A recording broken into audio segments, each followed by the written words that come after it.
In the legend story, 36 years prior to the Battle of Yavin at the age of 15, Gilad Pellaeon entered the prestigious Wraithor Academy of the Republic Army Forces. The young recruit swiftly graduated with honours in the top third of his class and entered the Republic's judicial forces at the rank of ensign.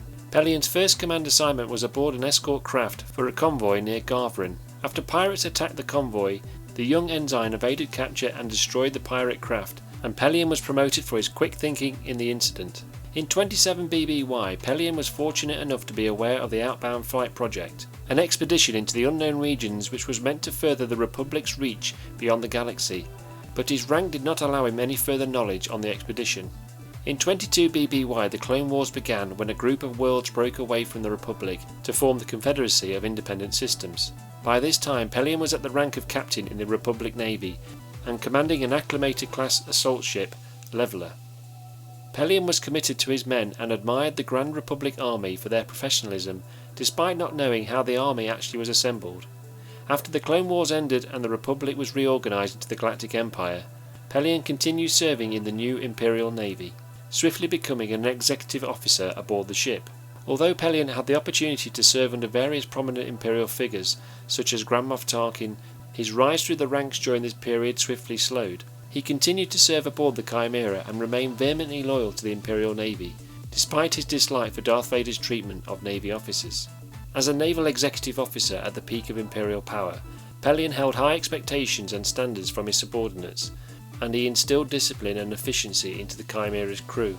Between 0 and 1 ABY, Pellaeon was serving as the Chimera's first officer under Captain Kalo Yuuzhan, where he served in several successful Imperial campaigns, but still did not advance in rank. During that time, Pellaeon also served Admiral Ozzel as part of the Death Squadron and assisted Captain Lorth Neda with requisitioning replacement probe droids. In 3 ABY, Pellaeon remained as the Chimera's first officer. During this period, the Chimera was part of a task force of Star Destroyers including the Death's Hand, Stormhawk and Nemesis, all of which became part of Grand Admiral Thrawn's armada some years later. In 4 ABY at the Battle of Endor, Pellaeon was again aboard the Chimera as the first officer under the command of Admiral Horst Strage. When the Rebel Alliance destroyed both Death Squadron's communication ships, the Pride of Talandir and the Star Dreadnought Executor, the Chimera became the designated command ship in their absence. Also, Pellaeon found himself in command after Strage was killed by an ion cannon strike.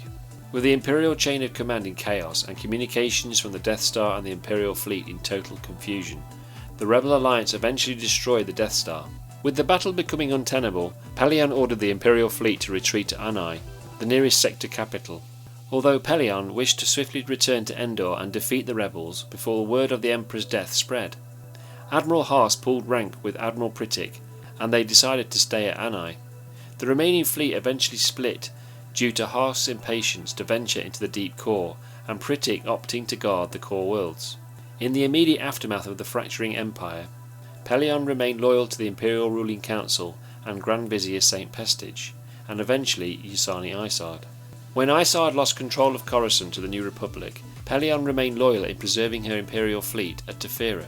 Over the coming years, he witnessed the Empire's territory shrink significantly as the New Republic took control of most of the known galaxy, while the Imperial academies began to disappear, forcing a massive reduction in conscription into Imperial service. Pellaeon still ensured his crew maintained a high standard of discipline and training. However, by now he was becoming less optimistic about the future of the Empire. By 8 ABY and 4 years after the Empire's disastrous defeat at Endor, Pellaeon was recruited by Grand Admiral Thrawn, who had returned from the unknown regions. Thrawn respected Pellaeon for his high standards, and the Grand Admiral installed him as second in command of his newly acquired fleet. At first, Pellaeon was unsure of Thrawn's methods, but he developed a strong respect for him and a firm belief in his tactical genius. He went on to coordinate and oversee all of Thrawn's operations during a steady campaign of tactical raids on the New Republic targets. Throughout 9 ABY, Thrawn's Imperial forces launched several major strikes against the New Republic, with great success, using groundbreaking tactics which made Pellaeon's admiration for the Grand Admiral grow even more. Thrawn's forces caught the New Republic by surprise at the Bilbringi shipyards, and the battle soon went in the favour of the Imperials. However, Thrawn's Noghri bodyguard, Ruka, learned of the Empire's betrayal of his homeworld and assassinated his master while he sat in his command chair. Pellaeon found he was forced to retreat as Thrawn died on the bridge of the Chimera. Following Thrawn's death, and after a brief period retreating to the edge of the unknown regions to consider how to proceed, Pellaeon once again eventually returned to serve the Imperial ruling council for a short time, before swearing allegiance to the reborn clone of Palpatine. The return of Palpatine had unified an Imperial assault on the New Republic called Operation Shadowhand.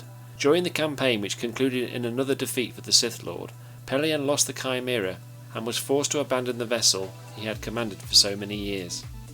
In 11 ABY, the leadership of the Empire passed briefly into the hands of Karnal Jax, and then Zandil Karavas of the Imperial ruling council. However, Karavas led the Empire for a very short time and was assassinated, splintering the Empire's leadership into chaos.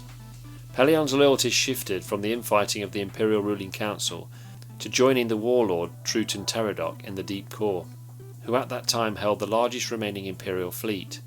Due to Pellaeon's fine Imperial Navy reputation, Teradok promoted him to the rank of Vice Admiral of the Crimson Command Fleet, and believed circumstances would stabilise under Teradok's Imperial territory.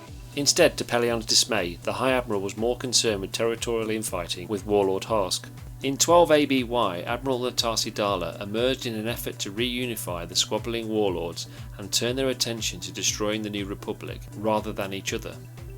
She forced a ceasefire between Teradok and Harsk, while Pellaeon found himself as a liaison between all of the warlords. Dala agreed a meeting through Pellaeon to bring the warlords together, and he made the arrangements to invite the 13 most powerful warlords to Tossa Beacon, where Dala made her case to them. Unable to make the warlords agree, she released nerve gas into the air. Pellaeon grabbed for his breathing mask and watched as all the warlords for the Deep Core died. With some resistance, Pellaeon assisted Dala with taking command of all the deceased warlords' forces, and rebuilt a powerful Imperial fleet, providing a much-needed boost to Pellaeon's morale, including the crews of the new unified fleet. Pellaeon was now leading 45 Imperial-class Star Destroyers, with Colonel Cronus, who had previously served Warlord Delvadas, now commanded the smaller Crimson Victory Star Destroyers, and Admiral Dala commanded the Nighthammer as the entire fleet's flagship. Dala was willing to take on board Pellaeon's cautious advice, as they together formulated their attack plan to stage their attack at Yavin 4. After a fierce battle with the New Republic, they eventually defeated Dala's fleet, destroying the Nighthammer in the process. Having survived the battle, Dala handed over command of the remaining fleet forces to Pellaeon. Now an admiral, he successfully forged various former elements of Imperial power, including the Pentastar alignment and new resources acquired from the Deep Core warlord bases. Pellaeon went on to form an Imperial Remnant state, aligned to the remaining sector Imperial Moffs, who formed a group called the Council of Moffs and appointed Pellaeon as Supreme Commander of the Imperial Fleet. Pellaeon's Imperial Remnant mounted their first major offensive against the New Republic, and was successful, ensuring they retreated and stayed inside their territory border. Between 13 and 17 ABY, Pellaeon's Imperial Remnant faced numerous challenges for his territory, including threats from Annex Revan's Imperial faction, the Restored Empire, and the ongoing struggle against the New Republic, in which he eventually lost some decisive engagements. In 19 ABY, Pellaeon began to feel the Imperial Remnant had lost the war, and thought it was time to begin discussing terms of surrender to the New Republic. He gathered the Council of Moffs to propose the Imperial Remnant's peace treaty, but at first they were unwilling to accept a truce, but eventually agreed. However, before Admiral Pellaeon could deliver the Remnant's truce message to the New Republic, Moff Willem Dizra secretly prevented Pellaeon's envoy, Colonel Vermal, from reaching the New Republic to discuss peace. Despite Dizra's plot to halt peace and continue the war against the New Republic, Pellaeon stopped him, and later that year he signed the Bastion Accords. Although another large Imperial Remnant commanded by Admiral Vos Park existed in the unknown regions, called the Empire of the Hand, Park was in communications with Pellaeon's government, and by 25 ABY Pellaeon had control over the Council of Moffs, and peace remained during this period. Later that year, a disturbing report was provided by Organa Solo, who informed Pellaeon that an extragalactic species using biological technology had begun an invasion of the galaxy called the Yuuzhan Vong. Pellaeon offered to support the New Republic against the new threat, despite pressure from senior Imperials who would not trust their enemy. Pellaeon eventually received support from other Imperial factions such as the Empire of the Hand. Together they combined their forces and managed to defeat a heavy attack by the Yuuzhan Vong, but after the battle, the Council of Moffs demanded Pellaeon return to Imperial Remnant territory to defend against any further attacks by the new alien threat.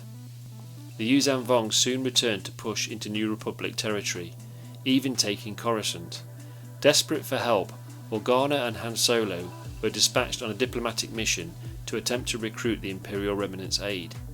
Now a Grand Admiral at the age of 79, Pellaeon met with the Solos surrounding the Imperial headquarters on Bastion. After a tough negotiation over information sharing, the Imperial Remnant formed a new coalition with the Galactic Alliance against the ongoing threat of the new invaders. While diplomatic relations were continuing, the Yuuzhan Vong attacked the Imperial capital Bastion, taking heavy damage to the Remnant's fleet. Pellaeon was wounded in the battle and only managed to escape when his crew valiantly gave their lives to save him. In 28 ABY, the Grand Admiral recovered from his injuries and successfully forged a more permanent arrangement with the Galactic Alliance, and together with his remaining Imperial Remnant forces against the Yuuzhan Vong, the two factions managed to defeat the alien race and finally brought an end to the war.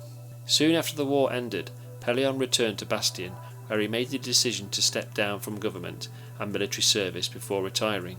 Pellaeon was over 90 years old by the time he became head of state of the Imperial Remnant for a second spell, and immediately had to play his part in resolving a second galactic civil war, when Corellia went into civil unrest and rebelled against the Galactic Alliance over an undercover Jedi mission which had exposed an illegal missile factory on Udamar. As a result, Corellia wished to become independent, and soon the Galactic Alliance was at war with Corellia. Jacen Solo of the Galactic Alliance requested the Imperial Remnant's help in exchange for control of two worlds, and Pellaeon agreed with the Moff Council's blessing. A young female Jedi called Tahiri Vela was sent as an envoy to meet with him.